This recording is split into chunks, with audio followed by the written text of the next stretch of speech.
Welcome to Andy Staples on 3. We are going to get you ready today for conference championship games because I cannot remember a conference championship weekend in the playoff era that had this many games that meant this much.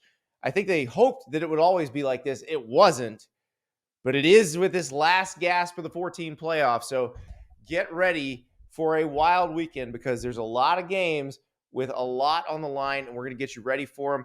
We're talking to Greg McElroy from ESPN. He's calling the Big 12 championship game, but obviously you've had fun watching him on those rankings reveal show. He has not been shy about sharing his opinion. His alma mater, Alabama, he played quarterback for them. Well, they are the agent of chaos in this weekend's games, but there's so much more to talk about. We got to talk about the ACC Championship game. Florida State trying to go 13-0. Backup quarterback Tate Rodemaker trying to lead the Seminoles. Jordan Travis not going to be there. They're playing Louisville. If they win, they're 13-0. They're probably in the playoff, we think. We talked to Jeff Cameron from Warchant about that game. We're going to talk to Bush Hamdan, the offensive coordinator for Boise State. Boise State and UNLV in the Mountain West Championship game is a fascinating matchup from a stylistic standpoint, but also because this Boise State staff, well, their head coach got fired 3 weeks ago. Andy Avalos got fired after game number 10. They won the next two, won the right to play UNLV in the Mountain West Championship game. So we're going to talk to Bush Hamdan about what that's been like. Just been crazy. We've got the American Conference Championship game. Tulane and SMU. If Tulane wins, they are probably going to a New Year's Six Bowl. If they don't win, but Liberty beats New Mexico State, then Liberty could go to New Year's Six Bowl as a 13-0 team. So much going on this weekend. So much to talk about. We're going to talk to Jake Rowe from DawgsHQ. We haven't gotten the Georgia side of the SEC Championship game yet. Alabama, like I said, agent of chaos. Georgia, agent of chalk. But even if Georgia wins, there's still so much that can happen between the Pac-12 championship game, the Big 12 championship game. Obviously, Michigan's playing Iowa. We're pretty sure Michigan's going to win that one in the Big 10 championship game. But who knows? There is so much action this weekend, so much on the line, very high stakes. So we're going to get to that in a second. But first, got some news. Because the news does not stop this time of year. Just absolutely does not stop. Curt Cignetti. You saw him on this show a few weeks ago. Great coach at James Madison. Did an incredible job. Such a good job that there were multiple schools that wanted Curt Cignetti to be their head coach. Indiana was interested. Duke was interested. Well, he's going to Indiana. So he is your new Indiana coach. Also got some transfer portal news. DJ Uiagalelei left Clemson last year. Went to Oregon State, led Oregon State to a pretty good season. Well, he's on the move again. And the idea of going pro, I think, is still open, but I'd imagine we see DJ somewhere in college football next season. So that's another transfer portal name to watch. Remember, on Monday, J.D. Pickell, Josh Newberg, and I will be on wall-to-wall basically all day as the transfer portal opens for most of the players. So mark your calendars. We're going to have big shows on Monday. And of course, before that happens, before that transfer portal opens for most of the players, we will also know who's in the playoff. That's coming on Sunday. So we're going to be coming to you on Sunday as the playoff teams are being revealed. But before that, of course, they got to play all these conference championship games. They start Friday night. They go into Saturday. It's going to be spectacular. So right now, let's talk to Greg McElroy about all of those scenarios and what is going to happen come Sunday.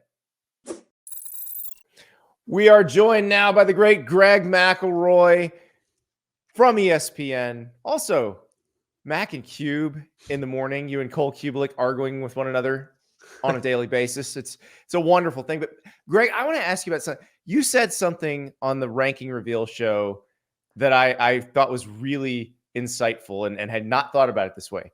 You said you were arguing over whether they take the 4 best or the 4 most deserving. And you said it's always been the 4 that the committee could justify the easiest. Yes. That's the best way to put it. It's the committee wants to take the path of least resistance, and I don't blame them. By the way, they're in an impossible situation. Mm-hmm. And if you really look at it, and I've gone back through years and years and years, and 10 years now, and we haven't really had drama since 2018. Yeah. 2019 was very clear cut. The number 5 team was Georgia, who had 2 losses. 2020 was A&M, who lost by 1 million to Alabama. 21, there was no drama. Notre Dame was number 5. They lost to Cincy, who got in. And 22, there was no drama because Alabama was number 5 with 2 losses. So there really hasn't been drama since 2018. And that was when Oklahoma, who was led by Kyler Murray, they lost by 3 to Texas in the Red River rivalry game. And they actually avenged their loss in the Big 12 title game. And Ohio State, who was 12-1 Big 10 champs, they were left out because they lost to Purdue by 29. So that was really the last time that there was drama and there was actually a conversation to be had. But there's never been a time in which they've honored the 4 best. Yeah. They say that, but that's fine. Like, the same thing I tell my kids, like, what you tell me is different than what you do. Like, your Exactly actions speak so loudly, I can't hear what you say. That's like common vernacular, right? Mm-hmm. And the committee's actions, and I'm not saying they're wrong, by the way. That's not wrong to me at all. I think it's probably the way I would do it too. But how can I tell you right now that in 2016, USC, who had won 8 straight when Sam Darnold got put in the lineup, they were one of the 4 best teams at the end of the year, but they were 9-3. Like, you can't put them in over a 1-loss Washington team in the same conference. You can't. Penn State, who beat Ohio State, who got in the playoff, but Ohio State had 1 loss. Penn State had 2 early in the year, but they were definitely one of the 4 best teams. They didn't get in because they had 2 losses. So the committee is going to take the path of least resistance, and I don't blame them, because if you start saying, well, this team's better than this team, well, that's a very subjective term. And while I think that it'd be easy for us to go about it that way, but here's the problem, is you would take Alabama, Georgia, Michigan, and Ohio State, and those 4 teams would have playoff spots. Right. And then they have to play their way out of the playoff. That's not right. That's not right. So you're basically saying, well, Florida State, you got to earn your way in, but those teams, they have them locked down until they play their way out. And that's not right. So I'm totally fine with how the committee handles it. Well, and you're right about the lack of drama since 2018. And it feels like, unless there's a very specific set of circumstances, there will be some drama this year, whether it's deciding between 1-loss Oregon if they beat Washington and 1-loss Texas if they beat Oklahoma State and everybody else goes chalk, or if there's that nuclear option and Alabama beats Georgia and all of a sudden you got to figure out how the heck you're going to order this thing. Yeah, and I think a lot of people are, so no one, there have been 3 examples of which a team has lost the conference championship game and still made the playoff. It's actually happened each of the last 3 years. TCU last year, Georgia the year before, Yep, and then the year before that, that was Notre Dame, Clemson. Notre Dame. Yeah, so Notre Dame was the other one. So it's happened 3 times, but no team that started at 1 has ever moved out. And I think Georgia runs that risk if they lose. Because the committee has told us a few things already. There's things that we know for certain based on what the committee has done to this point. 1, the committee thinks Oregon's better than Texas. Right. I personally think there's a debate to be had there, but the committee won't acknowledge it. So my opinion does not matter. It doesn't. It just doesn't. Well, it matters to me, Greg. And so I want to ask you this because I feel the same way. Like, the assumption that Oregon gets in if they beat Washington, but Texas doesn't, if they're a 12-1 champ, still doesn't make sense to me, because, like, Oregon, as good as they've been, and they've been great lately, like, Texas's win against Alabama is better than any win they have. Now, if Oregon beats Washington, they'll have a win like that too, but it'll still be kind of even, and Texas's strength of schedule will be very high. You've got the Texas-Oklahoma State game. Like, what can Texas do in the Big 12 championship game to give itself a chance to be in the conversation? I don't think they can do anything. I think they have to win, obviously, and just hope for chaos. I think Texas needs, and I've tried to make it as clear as possible, mostly because I deal with Alabama fans so regularly. Here is the clearest path. All right. You go line by line. Georgia winning in, Michigan winning in, Washington winning in, Florida State winning in, Oregon winning in. Like those teams are all winning in. The committee's told us that. Like the committee has said that Oregon is better than Texas. I would offer up a debate there. Not saying that I would win the debate. I just think there needs to be a debate that's had. I wouldn't even push back against Oregon. I think they're amazing. I think they're a great football team and a dominant football team. So if they get in, I have no problem at all. But the committee has already told us that they are better than Texas, which I'm fine with. I get.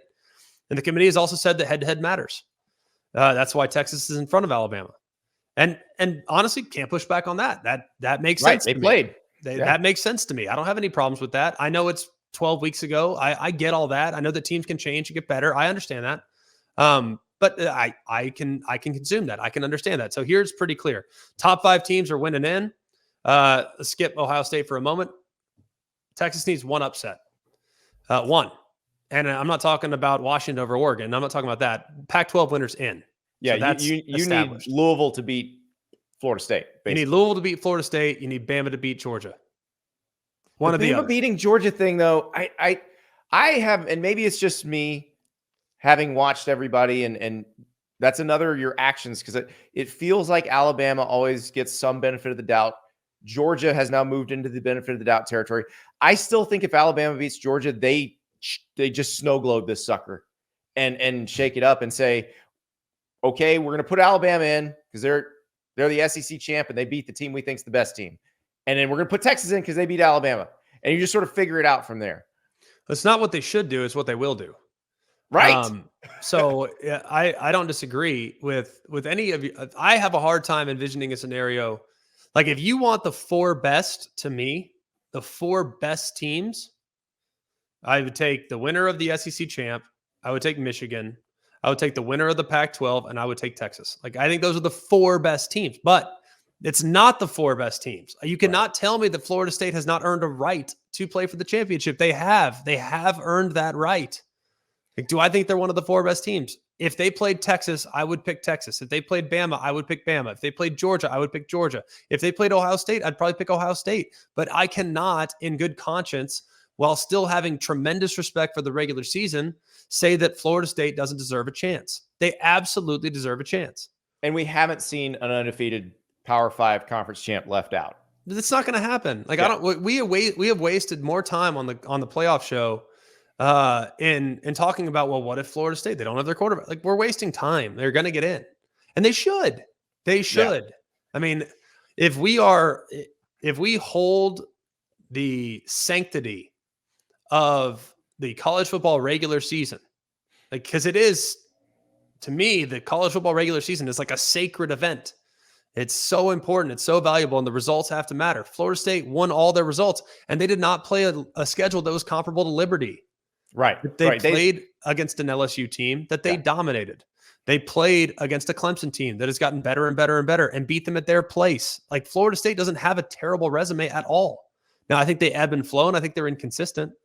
But I also acknowledge that they're a team that's undefeated. And ultimately, I don't care if you win by 1 or 100. If you win the games, you deserve credit. So I think Florida State is absolutely in complete control of their own destiny, which is why Texas needs help, which is why Alabama needs help. But in the event in which Louisville beats Florida State, then I think Texas and Alabama will get in the event that Bama beats Georgia. So that I think Georgia would be left out in that scenario. I think Georgia would be 5, followed closely by the loser of the Pac-12 title game, followed closely by Florida State, followed closely by Ohio State. So I was on the radio with Rick Neuheisel on Thursday, and he brought this up, and I hadn't thought about it. But if somebody just said, let's do the 12 team right now, like who says no? Like tell the committee, hey guys, don't worry. We're not going to get mad at you until you get to number 11. Well, yes, I understand that. I've always said that what we should do as a sport, but I'm, logistically speaking and getting home fields ready and bowl tie-ins and all that stuff. I've always said we should expand or contract the playoff based on teams that are qualified. So in this particular case, this year, and we'll see how the results play out this weekend, But let's just get rid of conference championship games and there's 8 teams with 1 or 0 losses. Well, this would be a year in which there should be an 18 playoff. Maybe some years there's 10. Maybe some years there's 6. Maybe some years there's 4. Maybe some years there's 2. But we should expand and contract accordingly based on what the teams have done up to that point to be in position to potentially win a championship. So not all schedules are created equal. So, maybe there's a 2-loss team that we should consider one year. But if you pass some type of, I'm sure there's some metric for this. If you are beyond a certain metric, you're in the playoff. If you're below the metric, the playoff cuts off. So it might have 9 teams one year, might have 5 teams one other year. And then guess what? If there's 5 teams, the first overall seed gets a bye, and then 2 through 5 play each other in a little round robin. So first team gets 2 byes or whatever, and then you rock and roll. Like that, to me, it seemed, or you have the 4 or 5 play each other, and then the first 3 teams get a bye. And then you have a 14 playoff from there. So I don't feel like it's that difficult, but I think that sound you hear is Greg's bosses at ESPN having panic attacks simultaneously. Well, you want to talk about the playoff? You want to talk about the playoff ranking show going up, like Yes. in a trajectory and in some type of crazy parabolic uptick. That would do it, but it's not a realistic thing. But this year is a unique year. I mean, this is the first time we've had this many teams that are qualified. And when you want to disqualify teams at this point or not is up to you. But there really are. I think there are 8 teams that deserve at least a conversation to make the playoff, including that of Ohio State. Because if it's the 4 best, depending on how things shake out this weekend, they could find their way in too. There is a path. There's definitely a path. Greg, thank you so much. I know that you're South Lake Carroll Dragons legend, returning to the Lone Star State, returning to the Metroplex. So have fun this weekend. Yeah, South Lake Carroll. I think we play Byron Nelson tomorrow in the 4th round of the playoffs. So hopefully the Dragons will hold serve. Thank you, Greg. See you, bud. I kind of like Greg's flex playoff idea. Like, maybe this year it's 7 teams. Maybe this year it's 9 teams. Maybe this year it's 8. I think that'd be fun. But again, I don't think his bosses at ESPN would appreciate that. They kind of like a sure thing. They kind of like knowing what the number's going to be. So I think they're probably going to stick with 12 going forward. And man, I can't wait till it's 12. But right now it is 4. And it is going to be probably a little complicated for the committee. And it's kind of up to Greg's alma mater how complicated it's going to be. So we'll see if the Crimson Tide can beat Georgia and turn this weekend into a nightmare for the members of the College Football Playoff Selection Committee.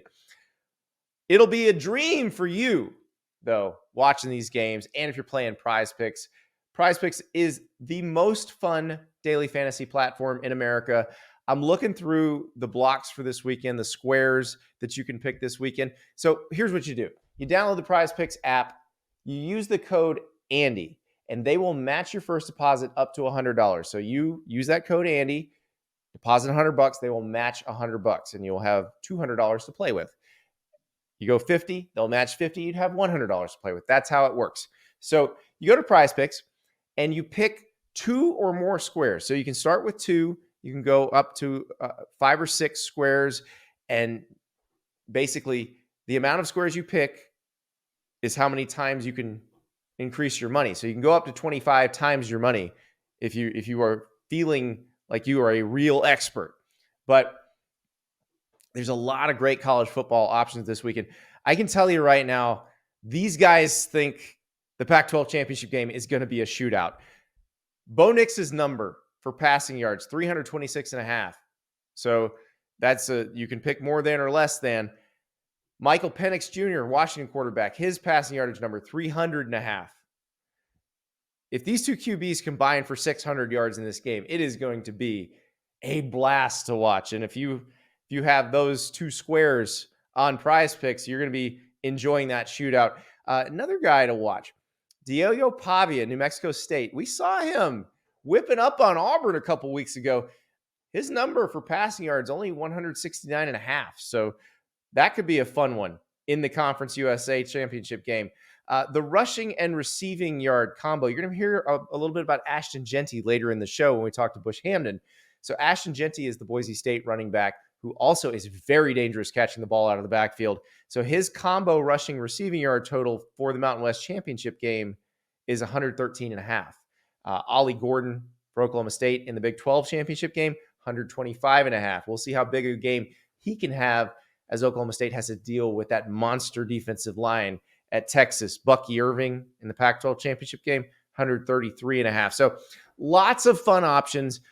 You can go right up until the games start and figure out exactly what you want to do. And of course, Prize Picks has every sports. They have the NFL, the NBA, MLB. There's always a way to play on Prize Picks. So download the app, use that referral code Andy. They will match your first deposit up to $100.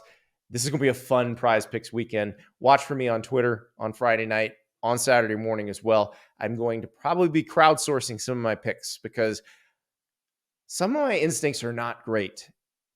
And some of your advice is very good.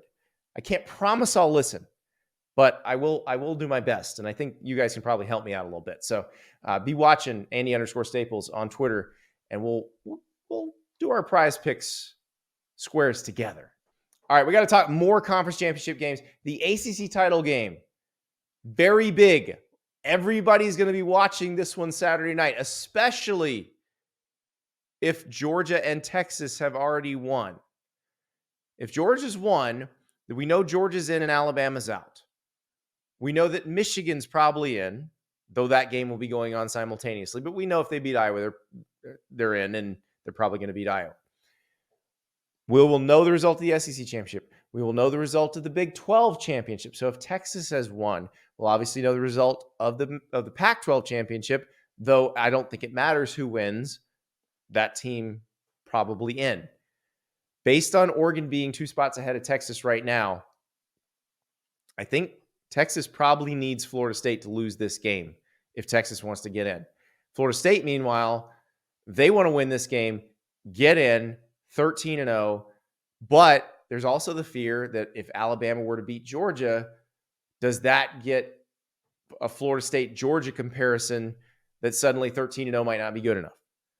We will find out. Jeff Cameron from Warchant joins us to explain what is going on with the Seminoles right now. How healthy are they or aren't they? And can Tate Rodemaker pull off a Cardell Jones here in the ACC title game? Here's Jeff. Joined now by Jeff Cameron from Warchant.com, the original Florida State team site, the greatest Florida State team site, the best Florida State coverage anywhere. Jeff, you're headed to Charlotte for the ACC Championship game. Any nerves on the Florida State side from Mike Norvell and company? Because it's weird. They have a chance to go 13-0, and normally you'd be saying, okay, 13-0 team, no problem. They're in the playoff. Don't even worry about it. But it feels like they might even still need to worry. They might still need to score style points here. It's weird, isn't it? I don't know what to make of that. I understand that Florida State does not look like one of the 4 best teams in the country. But at some point, Andy, the games have to count for something, right? They have to matter. I feel like it's been strange. You know, I get it. I know that I've watched teams before, not named Florida State, for example, be ranked 2nd or 3rd and thought to myself around a bunch of other football folks, is that team really very good? Is that team any good? You know, they've had a key injury here or there. But it's not as if the schedule's awful and Florida State's won all their games. I don't know that they're nervous because I don't think that they would be left out if they go undefeated. I also know that it's okay to say, if you're from the outside, I don't think Florida State's one of the best 4 teams. That doesn't make you a bad person. It might make you angry if you're a Florida State fan, but I don't think it's a crazy thing to assess or to posit. I just think that, you know, when you have a road win against Clemson, nobody else beat Clemson on the road. If you beat Louisville, who trounced Notre Dame, I might add, and if we're going to give Ohio State credit for beating Notre Dame, well, then goodness gracious. And, of course, Florida State beat LSU in a way that nobody has. Andy, LSU got dominated in the second half of that football game. Jaden Daniels hasn't looked like that against anybody. So I just don't think you could leave him out. Well, the other part of this is they got to win this game. Oh, they got to beat Louisville. Right. And here, I don't know what Louisville's going to show up. You just mentioned Louisville trouncing Notre Dame. That's the same team that trounced Notre Dame in the following week, lost to Pittsburgh. Mm-hmm. That's the same team that has lived dangerously at some points and then just threw up all over itself against Kentucky. But there's a version of Louisville that can come blow the doors off teams. And that's the part that if I'm Florida State, you probably watch that Notre Dame film and you're like, okay, we are taking this very, very seriously. Well, they got good players and they've got a veteran quarterback. I think Jack Plummer's a good player. You know, do I think he's elite? No, but is he good enough? Absolutely. And then I think the two running backs are talented. They've got guys, you know, and they're well coached. I mean, that's the other thing. I think the world of Brom as a coach. I kept thinking when he was at Purdue, it's going to happen. Louisville will get their guy, and when they do, they're going to be in contention for the ACC title. I didn't know that it would happen in year one, but I think certainly a lot of people recognize who he is as a coach. It's a great opportunity for Louisville. Florida State is kind of limping across the finish line, and so you do see the kind of the oddity of this game. If this is the healthy version of Florida State 6 weeks ago, I think most Noles are looking at this game as, hey, look, Louisville's a good team. They're well coached, but if we play well, Florida State will win the game comfortably. But I don't think they look at the game that way right now, because it's not just Jordan Travis, which is of major significance. But they've missed their two tackles on offense most of the year. Their left tackle and their right tackle haven't played in weeks. Their starting center has been ravaged with injury. He keeps going out there because Maurice Smith is tough. Yeah. But they've had receivers go down. They've had backup receivers go down. They've had issues for the last 4 to 5 weeks that really, I think, explains a lot of the inconsistency. Well, and also getting the ball to those guys like Keon Coleman. I saw Mike Marvell got asked about this week. Do you target him more? And a lot of it is they've got to figure out a way to get those guys the ball from Tate Rodemaker with an offensive line that's kind of being patched together.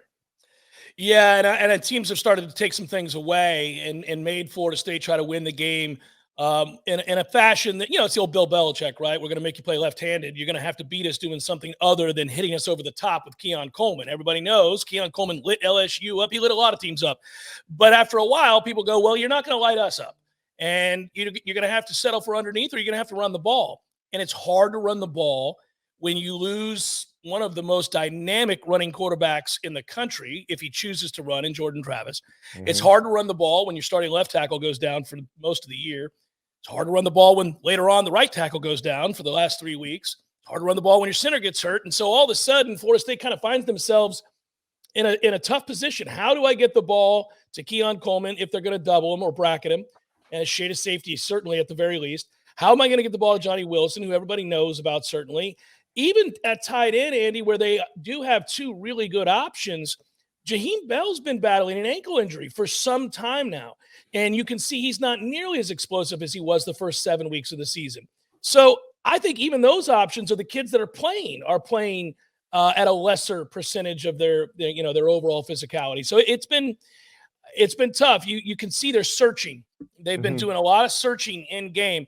And the benefit that Florida State has really worked under is that this defense got better every week.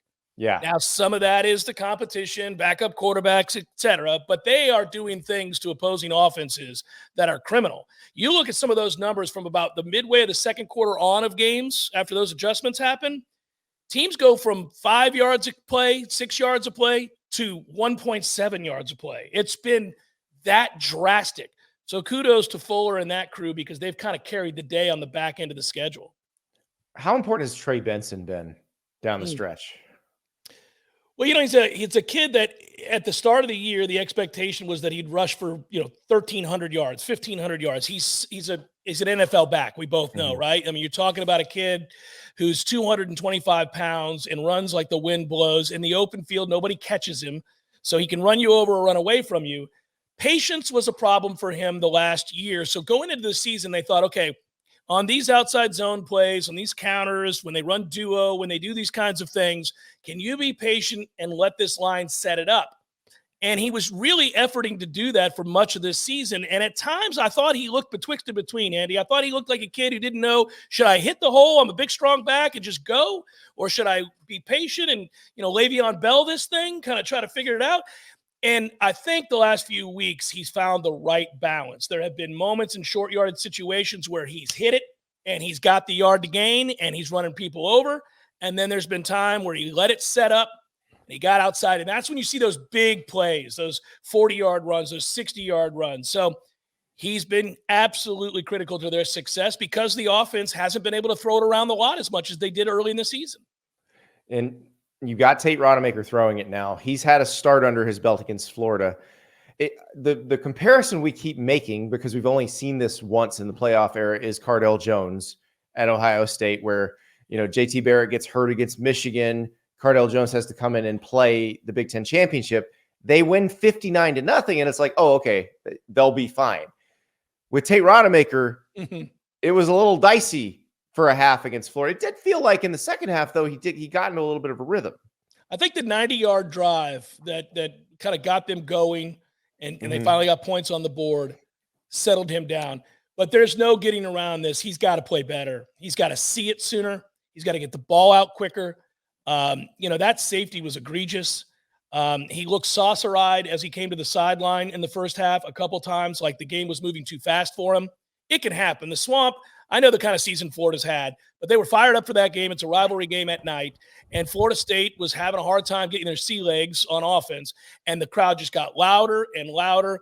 And I think the other part of that was everything that could go wrong early went wrong. The aforementioned Trey Benson inexplicably thinks he's in middle school all of a sudden and tries to reverse field 20 yards on a 2nd and 6 run. It's now 3rd and 17. It made no sense. And it took Florida State. They tried to screen after that Florida knew was coming. Next thing you know, by the time they get the ball back, they get it on their own 10. There's a penalty. So anything that could go wrong went wrong for Tate, but that's not making excuses because he's got to be better. And I think he will be better. Now, the one caveat to that statement is it's supposed to pour on Saturday in Charlotte. Boy. Yeah. So I don't know what either team's going to look like if that happens. They're talking about winds and a lot of rain. It could really make all of this conversation moot in terms of schematically what you want to do. Well, slippery track does tend to favor the offense, though. And that's probably better for Tate because it slows down Ashton Gillott and Mason Rieger. That's one of the better pass rushing duos in the country. And that's like, he didn't see that level of pass rush against Florida, and he's going to see it on Saturday. Yeah, he will. And again, if those tackles aren't out there for Florida State, I think that's got to be a big worry. I think this has been, again, I described it as limping across the finish line. I think you get this kind of a cool situation where they've been able to win games. They've had the undefeated season. Now you got a chance to win the conference championship. And at various points of the year, depending on injury, depending on the matchup at the time, different segment groups have had to win the game for Florida State. And that really became amplified once Jordan Travis went down, obviously. Yeah. And so you just, I tell Florida State fans, like, on paper, I'm not real sure this looks like a team that could win a playoff game, but could they finish this mission out? Could they win the ACC and go 13-0 and the rest is kind of gravy? Yeah, I think they could because they've had to do it in different ways all season. So they'll have to help those kids on the edges if that's the case. Well, let me ask you this, though, as banged up as there. Obviously, Jordan Travis isn't coming back because of the severity of that injury. Yeah. But let's say they win this game and they make it into the 14 field. How much healthier are they on New Year's Eve? Yeah, that is the thing, right? You do have some time. Or on New Year's Day, excuse me. Yeah, New Year's Day. Yeah, you do have some time, right? I think, well, I'll tell you this. I think that they would get both tackles back by then. Now, listen, there's a chance, we're told, and you know how coaches couch this, and there's only so much we're allowed to say. For those of us that are at practice, there's certain limitations on what you can report. And they're careful about injuries, as they should be. But both coaches, Alex Atkins and Mike Norvell, said this week that there's a chance the tackles play this week, that maybe Robert Scott gets a start, and that maybe Bless Harris does. They weren't sure. They said game time decision. Earlier in the year when they said that, I thought that's code for they're not playing. Yeah. But this time around, I'm not so sure. I'll put it that way. This time around, I'm not so sure. One of those two tackles may be back for certain, and maybe both. So the point I guess I would make is that they're close, right? Either way, well, they're close. So if they're that close, then you would think by the time, if they were fortunate enough to win this game and go on to the playoff, that both those guys would be back. And that makes a huge difference, obviously. Now you can run some of the deeper routes, some of the slower developing plays that they were running earlier in the season because your quarterback is not going to be under duress. I mean, those are two really good tackles. So it's a big deal. Well, and also, if they're close to being ready to play, if you're making that decision, this is a do or die situation. You got to play them this game, and you get a month off afterward.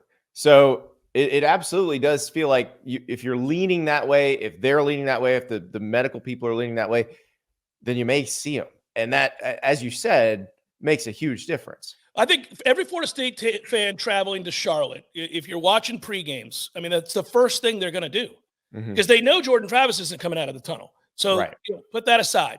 Go look at your left tackle and go look at your right tackle in warmups. If it's Bless Harris at right tackle and Robert Scott at left tackle, smile.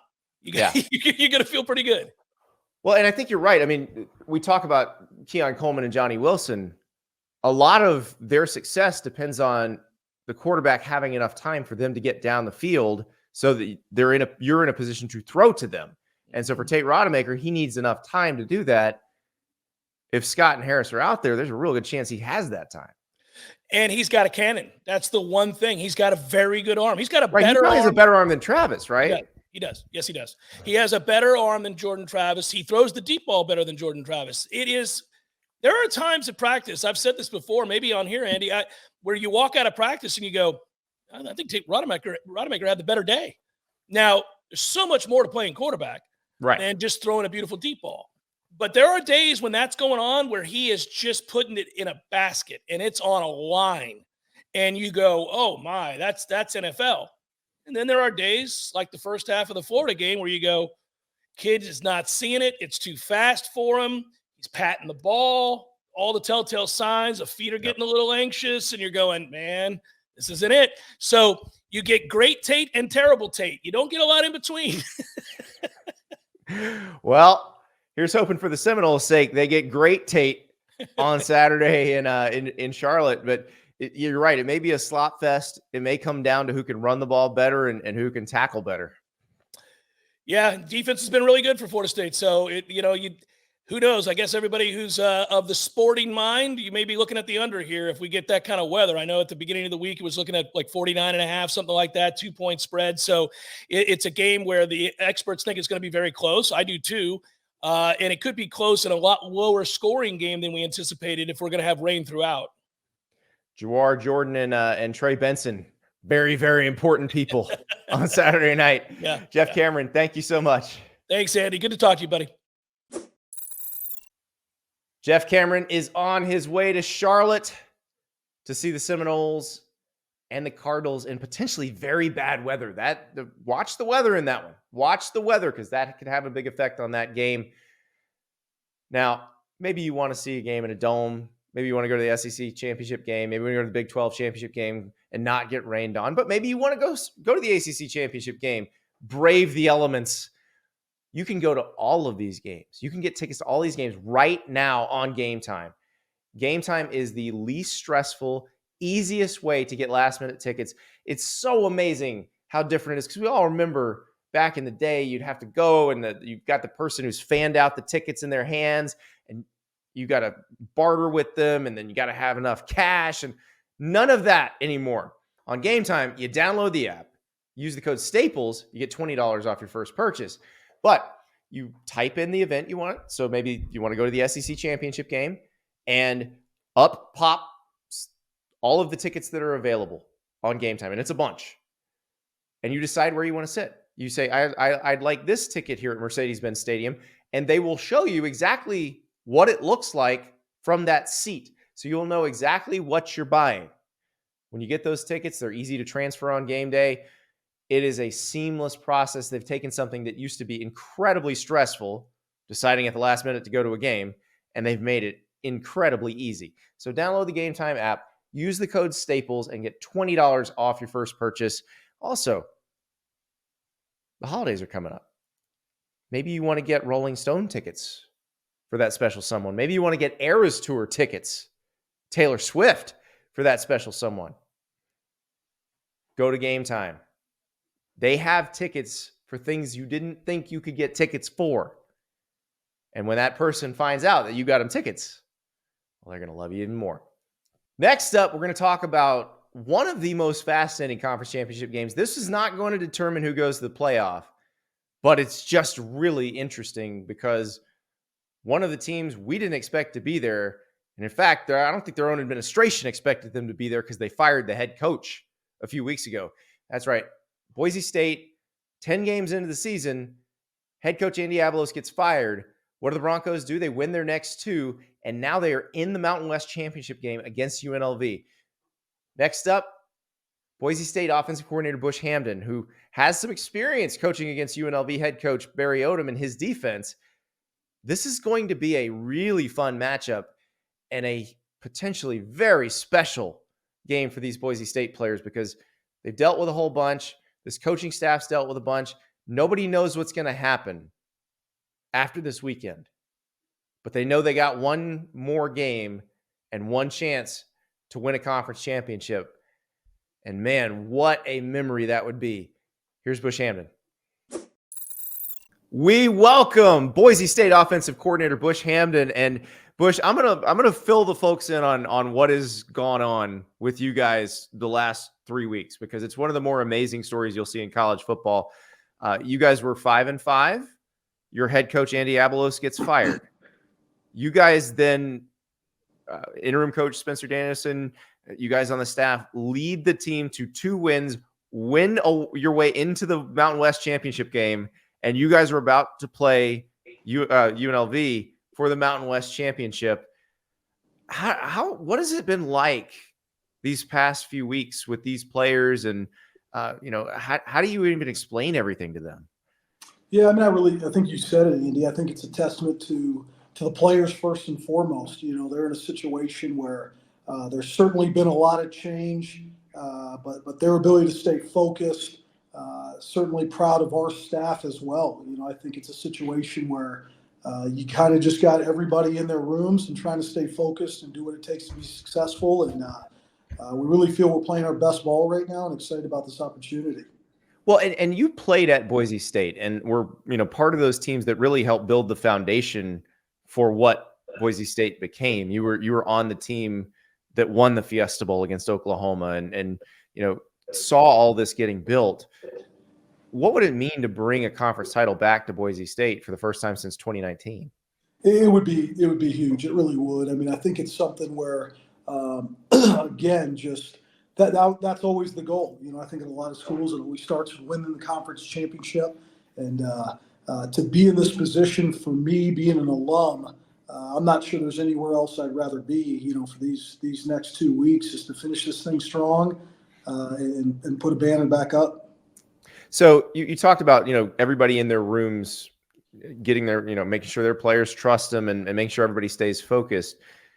What was that first week, the week of the Utah State game? You get the news on that Sunday. How do you handle that with the players? Yeah, I thought Spence did a great job. I really do. I think he asked the team for 2 weeks, and the focus is obviously always one day at a time. But we knew what it was. There was no way around it. We needed 2 weeks of their best ball and staying with us, and I think that's how it started. And then obviously with a little help, we kind of won us a third week. And so it's amazing how our whole year has kind of gone. We thought we've played good football. We've kind of been right there. Mm-hmm. And to be where we're at right now, get in the championship game, have a chance to go win this thing is, again, a testament to our players, and we're ready to roll. And your offense, you had a nice little streak of 30-plus point games going. Air Force broke it, but I'm sure you'll take the win because you had one more point than they did, and that's all that really mattered. But what has this group been like to coach with? Ashton Genty's been a revelation. For those who don't know, Ashton is a running back who is a multi-purpose weapon. He can, you can hand it to him and he can score. You can throw it to him and he can score. And he's tough to game plan for. Yeah, there's no doubt. We've certainly had a lot of moving parts this year, so we feel we're battle tested. We really started spring with not just Ashton Genty, but George Halani, another running back of ours, who's an extremely talented player. We lost George early in the process. We probably played 7 different offensive linemen up front, 2 different quarterbacks. Yep. We've lost 3 or 4 of our wide receivers. And so, again, I think it's, at this level, the veterans, you expect them to play at a high level, and our veterans have, but they've really done a nice job with developing the younger guys here. And it's a testament to the staff. Nate Potter, our run game coordinator, Tim Keene, Jimmy Montgomery, our running back coach. It's an offense that's been a top 10 rushing offense in the country, and it always starts there with us, and I'm proud of those guys. You mentioned having played two quarterbacks. You had Talon Green and Maddox Madsen, the freshman. Talon, it looked like had a really efficient day against Air Force. What was clicking for him? Yeah, I just think you kind of mentioned it. It comes back to consistency for him. He's one of those players that just regular base calls can turn into explosives, and he actually just did the simple stuff better, and that's what we've preached to him so much over the course of this year. Take what the defense gives him, and if he can play efficiently like that, he's also got the chance to take any play to the house, and that's what makes him special. Now, you've been, bounced around in the coaching world like most coaches have. You've been in a lot of situations, but I heard you say something in a press conference yesterday about how if this were 10 years ago, which we were a very young coach 10 years ago, that you would have had a problem focusing on the now. We would have been worried about, okay, what's next? How does being in all these different situations as a coach help you deal with, all right, I don't know what's going to happen next week, but I know we can win a game right now? Yeah, I think it's like anything, right? Just getting that experience is invaluable. But for me, I think so much, especially this time of year, whether it's guys interviewing for other jobs, head coaching opportunities, you're always going to look back at these moments, and these are going to be the ones you remember. And I think with this team, we've certainly had plenty of Boise State teams that have, had those dream years where you're 9-0, 10-0 going into these games. For this team, it's been a battle, but I also think that's part of their legacy. You got a chance where you had a tough non-conference schedule to start the year. You've battled, you got beat on a Hail Mary, you got beat on a blocked field goal, and now all of a sudden you're in a situation where it wasn't perfect, but this could be one that these guys remember for a long, long time. The other thing that I find incredible, not just the winning the way you have after the firing, you guys have been recruiting pretty well since then. You've added commitments to the class, and every coach will tell you that you just keep doing your job, but there are levels to that, and it seems like you guys have gone above and beyond. Yeah, I think Boise's a great place, and I think certainly a lot of the recruits, when they come and they get this experience, that they know what they're getting. Obviously, too, I think, from the position coaches, the job they've done to develop those relationships. Obviously, I think a lot of those players are waiting to see what happens. But it always comes down to relationships. This place has been a special, special place for many years, and I think a lot of those guys see that. So you told them give us 2 weeks. What do you say to those guys? Like when you got your offense together on Saturday, what do you say to them? Yeah, it's been a lot of emotions, it really has for probably the last couple weeks. But, I think it's twofold. I think for them, they're certainly the part of, hey, there needs to be a certain level of swagger. There's good players. We got all conference players here. We feel we got, again, a running back that's one of the best in the country. So it's that mixture of, hey, you need to play with that kind of swagger, but still have that chip on your shoulder. And I think we look at this outside these walls 4 or 5 weeks ago. There weren't a lot of people believing. There weren't a lot of people with us. And so it's important for those guys to take that kind of chip into this game, close things off, if you will, stay focused, and go get it done. Well, and this will be such a fun game, too, because you run a really fun offense. Brendan Marion on the other side, the OC at UNLV, runs a fun offense. And you and Barry Odom, the head coach at UNLV, know each other pretty well, too, because he was at Missouri, went to Arkansas, you go to Missouri, and you end up playing him 3 times between Missouri and Arkansas. So you're very familiar with his defense. He's very familiar with your offense. What's that going to look like? Yeah, obviously got a great amount of respect for Barry, not just from a football schematic standpoint, but who he is. And it'll certainly be interesting. I think I probably called my old boss this morning, Coach Drinkwitz, and said, hey, man, you got any pointers on facing this stuff multiple times? And they do a great job. We're excited for this opportunity. I know they are as well, and we hope it's a great game.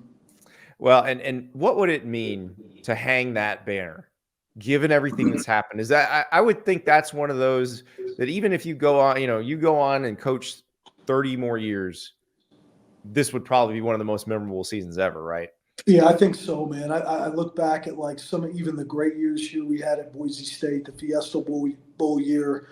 everybody talks about that, but nobody really talks about the year before, where you went through some ups and downs, but you persevered through it and put yourself in those situations. This is a young team for sure, with a lot of room to grow, but I really believe, we get this thing done. This will be one of the more proud coaching moments for this group that maybe they've been through.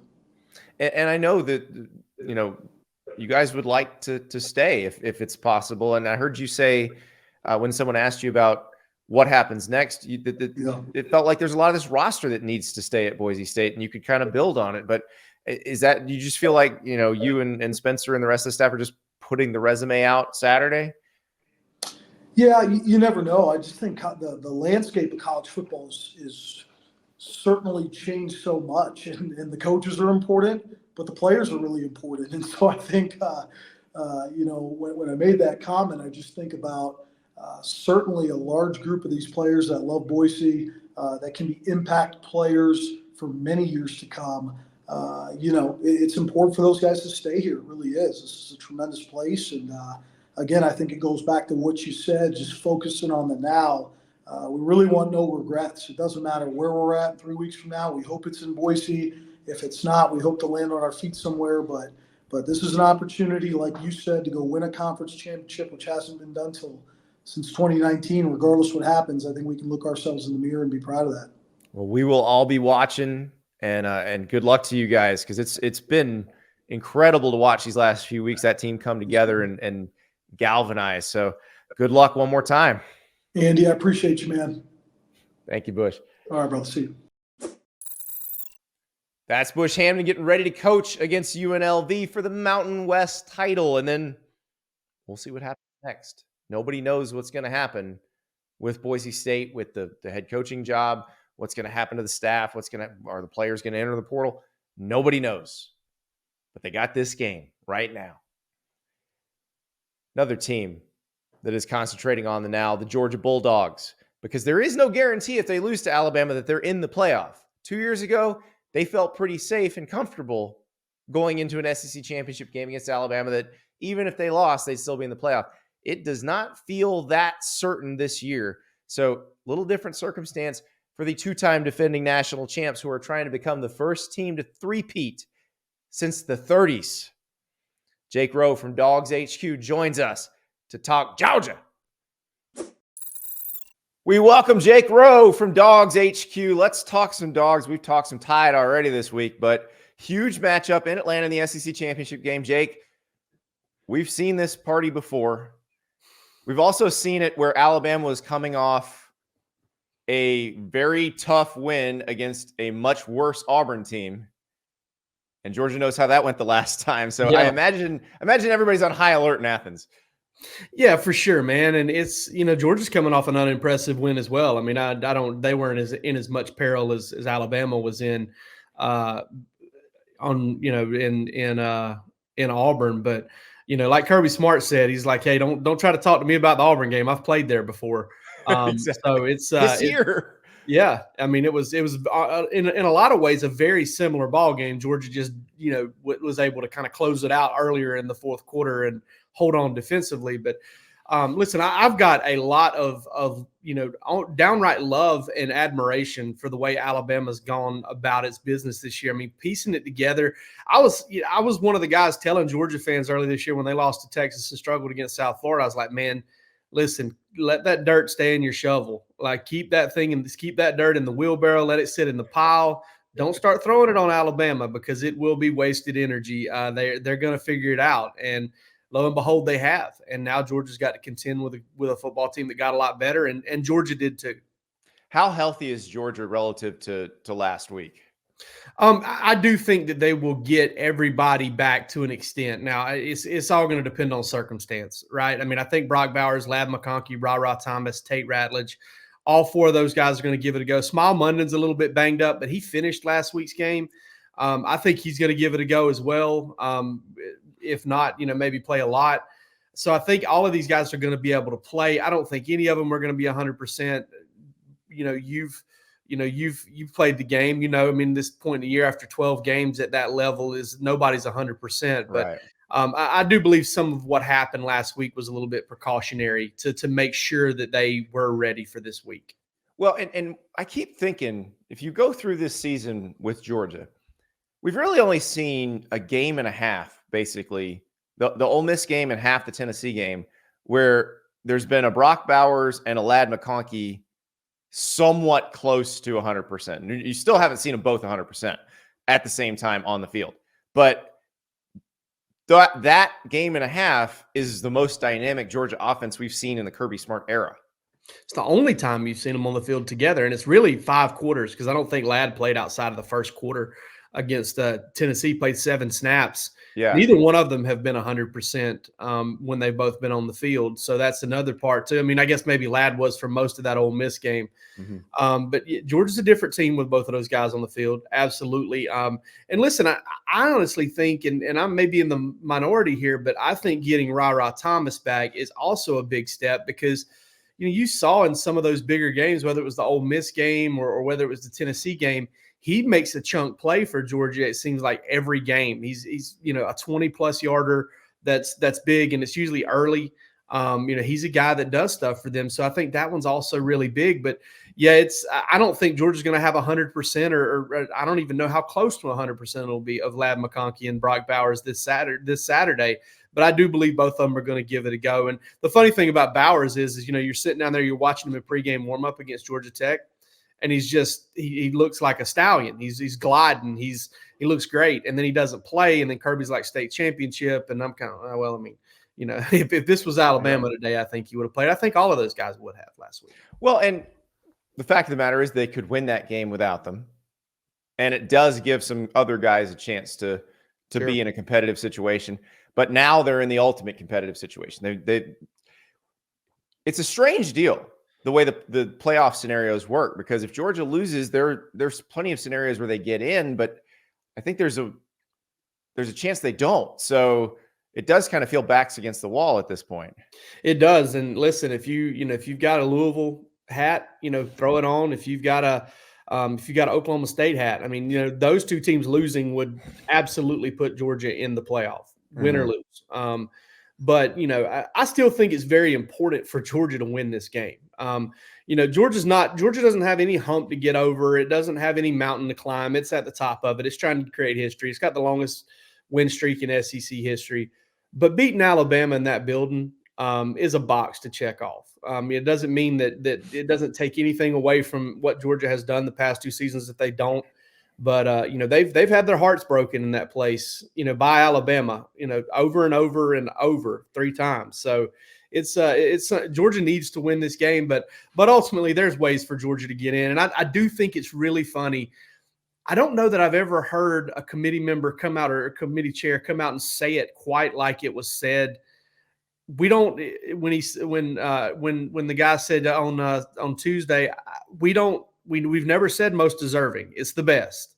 Yeah. And I don't think anybody, and listen, I'm not one of these guys that's like, hey, I cover this team. They're infallible. They're not. I think Georgia's beatable. It wouldn't bother me if they got left out if they lose this game. But I don't think anybody can truly look at Georgia and say you're not one of the best 4 teams in the country. Well, and that's win or lose. That's who they're talking about when they say that. Because that's the team they feel like can beat everybody else. Like Vegas would favor them over everybody else, that sort of thing. But this is a tricky matchup for Georgia. This is a team that let the Auburn quarterbacks run a little bit. Brady Cook gave them problems. Haynes King kept plays alive last week. And now you get Jalen Milroe, who, other than probably Jaden Daniels, is the most dynamic running quarterback in the country.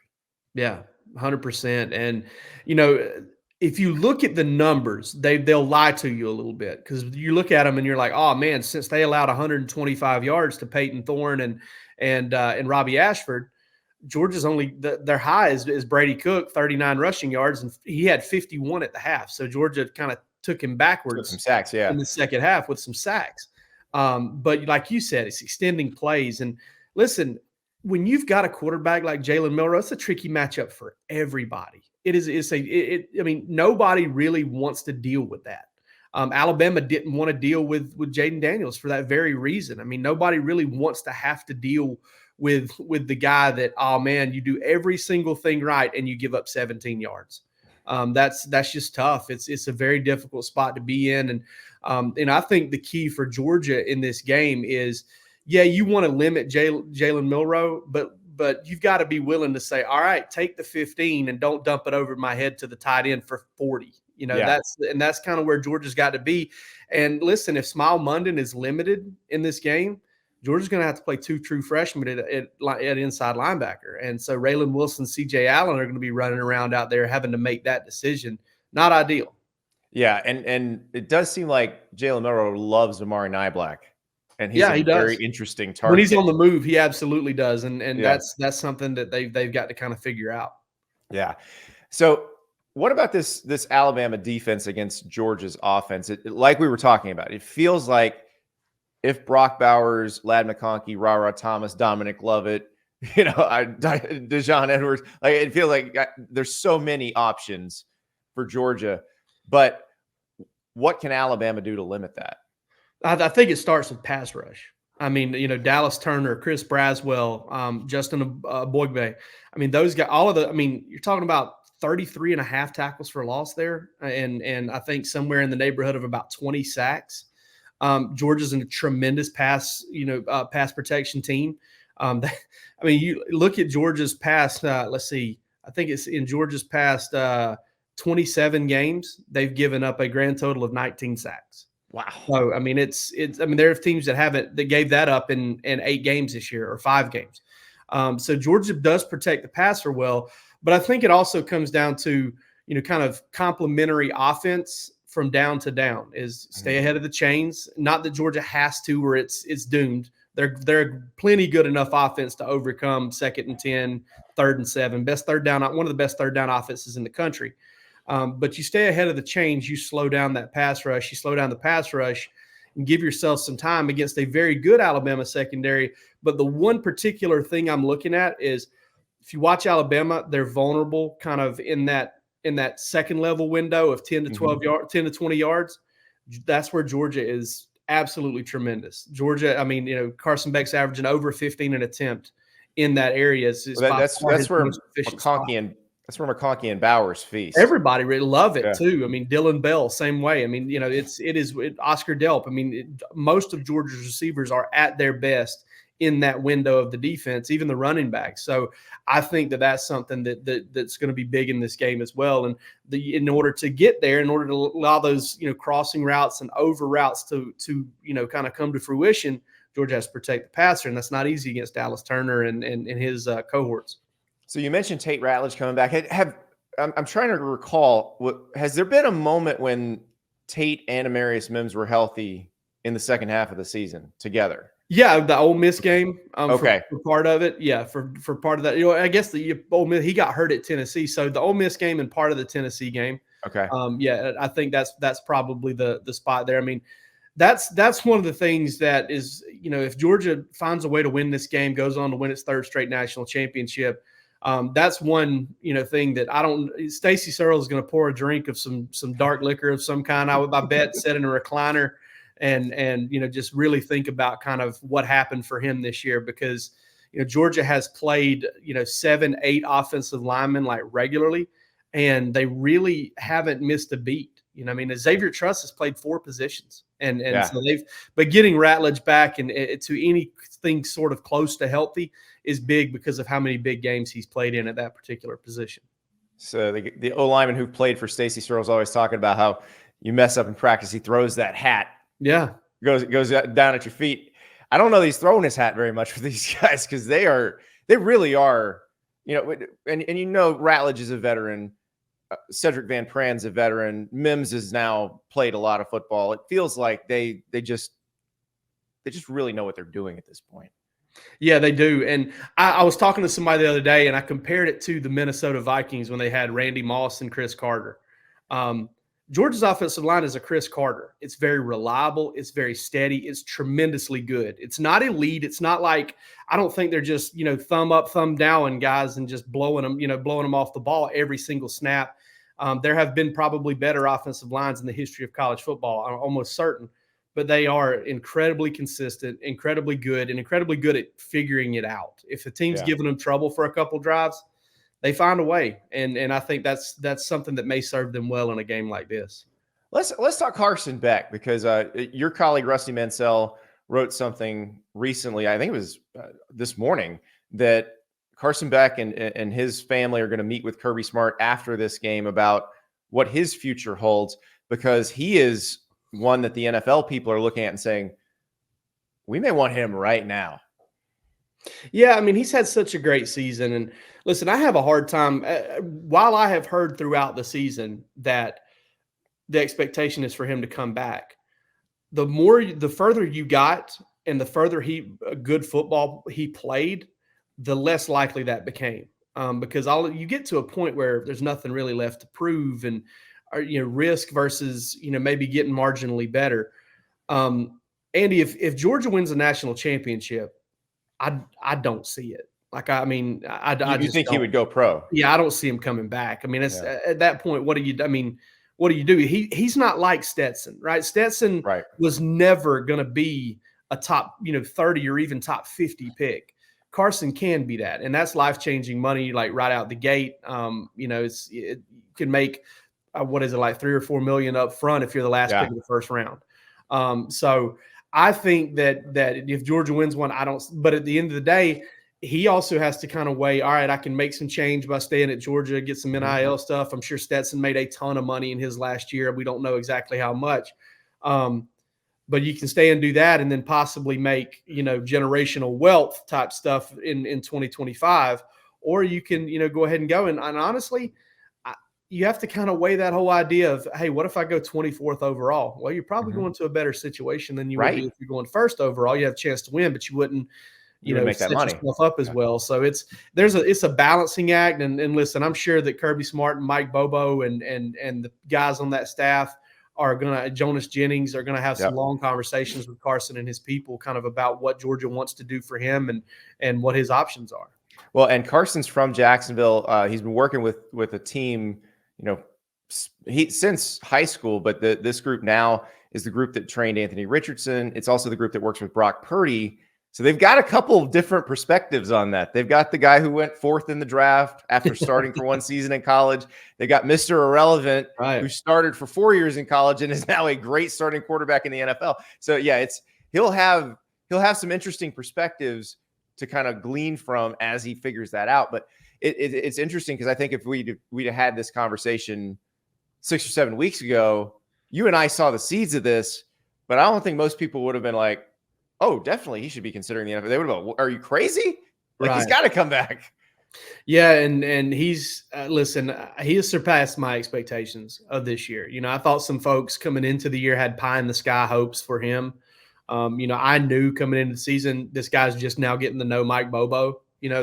Bobo worked with tight ends last year. Buster Faulkner was with the quarterbacks for the last few years. I knew a lot of the mechanic stuff that he was going to be taught went from Bobo to Buster Faulkner, and he was going to learn a lot of the same stuff, but the relationship and you've seen it kind of blossom. You've seen them kind of think with the same mind in the red zone as Georgia's gotten better in the red zone as the years gone along. You've seen them be so good on third down, and Carson's showing more mobility and more confidence and getting a little bit better with the deep ball. And listen, it's tough. It's a tough decision for him, and I would have a hard time not taking the bird in the hand. But I think a lot of it's going to depend on how he plays in this game. I really do. I mean, if he goes out there and kind of lays an egg, whether Georgia wins or loses, it's probably going to hurt his stock a little bit. But then he'll have a chance to, if they win, then he'll have a chance to kind of get back on top of that. But man, if he gets a chance to go out on top, it's hard to argue with that. Well, and this is one that, like, Jim Nagy from the Senior Bowl, he talks about games like this are the easiest for scouts because you're seeing pros against pros. Right. So it's the same thing with Carson Beck. This is Carson Beck playing behind an NFL offensive line, throwing to NFL receivers against an NFL secondary and an NFL pass rush. Yeah, and he's faced some tests, he's faced some good teams and some tests, but this is by far the most talented defense he would have played this year. He's played, he's been rushed by James Pierce and that Missouri, group of monsters that they've got up front, and he's thrown against some good. I mean, Missouri's got some good DBs, and he's played some good players, but this one is different, and this is primetime action, and every eyeball and every college football fan eyeball in the world will be watching it. So well, and I love the way you put it, because I hadn't thought about it this way, that Georgia has not beaten Alabama in Atlanta, and some of their greatest heartbreak, obviously second and 26, but I thought 2018 was probably more frustrating. Yeah, because they went into 17 not thinking we definitely got this. That was very much a talk. They should have won the game in 2018. Like, they knocked two out of the game. They still lose. Like, this is kind of the last frontier of the things they haven't done. somebody mentioned on the Dog Walk, our message board over at DawgsHQ, that maybe Georgia hasn't beaten Alabama in Atlanta since the 1940s. Wow. Yeah. And, they lost to him in heartbreaking fashion in the Georgia Dome in 12. So that's another one. That 18 game, you're 100% right. And listen, Georgia kind of flipped the script in Lucas Oil for that one, because Alabama kind of dominated that game for most of the way, and Georgia just beat them badly in the fourth quarter, whereas Alabama beat Georgia badly in the fourth quarter of that 2018 game. Georgia's got some demons to exercise, and got a chance to check off a box here and kind of get it going and win 2 in a row, maybe against the by my estimation, the greatest to ever do it, and will be for at least another 10 years. Unless Kirby Smart passes it. Kirby's got a chance, but he's still good to me in my mind. Got a long way to go. Yeah. Jake, so much fun. I will see you in Atlanta on Saturday. I look forward to it, buddy. That is the great Jake Rowe. We'll see him in Atlanta this weekend. That's where I'm going. I cannot wait for that game again. Georgia, the agent of chalk. Alabama, the agent of chaos. We'll see who wins. This is going to be such a fun weekend. Cannot wait. We're going to talk to you again after the games on Saturday night. Probably a fairly brief show, because we got to come back again noon Eastern time on Sunday and talk about who made the college football playoff. Between now and then, we're going to find out just how sleepless that night's going to be for the members of the selection committee. Can't wait. Talk to you Saturday night.